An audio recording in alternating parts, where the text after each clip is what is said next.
Hi hello friends, welcome back to Sajana channel. இன்னைக்கு எங்கள் வீட்டில் இருக்க பழைய கிரைண்டர் ரொம்ப ப்ராப்ளம் பண்ணிகிட்டே இருக்குது. ஒரு 12 இயர்ஸாக வச்சிட்ருக்கோம். அதனால் நியூ கிரைண்டர் வாங்கியிருந்தோம். அல்ட்ராவில் பிக் ப்ளஸ் 2.5 லிட்டர் கெப்பாசிட்டி இருக்கிற கிரைண்டர் ஷாப்பில் போய் டேரெக்டாக வாங்கியிருந்தோம். ஆன்லைனில் புக் பண்ணோம். இதை விட சின்னது போல் தெரியாமல் ஹஸ்பண்ட் புக் பண்ணிட்டாரு. அதுக்கப்புறம் அதை ரிசீவும் எங்களால் பண்ண முடியல. அமேசானுக்கு திரும்பி கஸ்டமர் கேருக்கு கால் பண்ணி அதை ஃபாலோ பண்ணி ரிசீவ் பண்ணுறதுக்கு ரொம்ப டைம் எடுக்கும்ன்ட்டு அதை கேன்சல் பண்ணிவிட்டு ஷாப்புக்கு போய் டேரெக்டாக வாங்கியாச்சு. இது big plus wet grinder 2.5 litre 5 years warranty இதில் இருக்குது. இதோட ஓப்பனிங் வீடியோ தான் இன்றைக்கி பார்க்க போகிறோமே.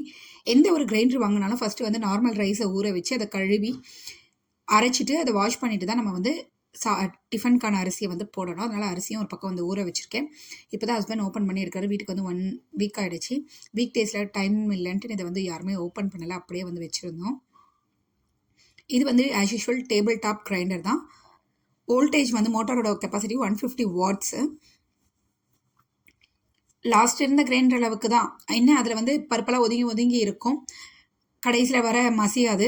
இதில் ஓரளவுக்கு நல்லா ஃபாஸ்ட்டாக மசியுது. அதே உளுந்து போட்டால் 1/2 அன் ஹவர், அரிசி போட்டால் 1/2 அன் ஹவர் என்ற டைமிங் தான் வருது.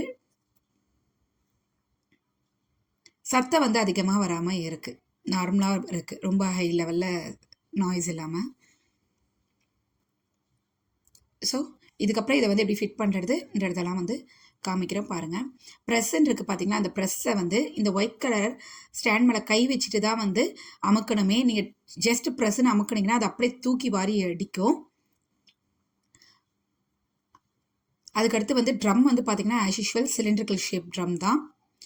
ட்ரம்மை அந்த பிளாக் கலரில் நாப் இருக்குது பார்த்தீங்களா, அதில் நம்ம ஃபிக்ஸ் பண்ணணும். இது எல்லாமே நம்ம பழைய கிரைண்டர்களை பண்ணுற அதே ப்ரொசீஜர் தான். நடுவில் உங்களுக்கு ஒரு ராடு மாதிரி வரும். அந்த ராடில் நம்ம ஃபிக்ஸ் பண்ணுற மாதிரி இருக்கும். இதில் அப்படி இல்லை. அந்த குட்டியாக ஒயிட் கலரில் ஒரு சின்ன ஸ்மால் ராட் இருக்குது.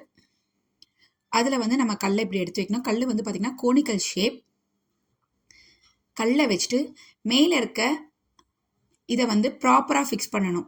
தெரியுதுங்களா? அந்த ஸ்விட்சுக்கு ஆப்போசிட்டில் தான் அந்த கல்லோட அந்த ஒயிட் கலர் எட்ஜ் வரணும்.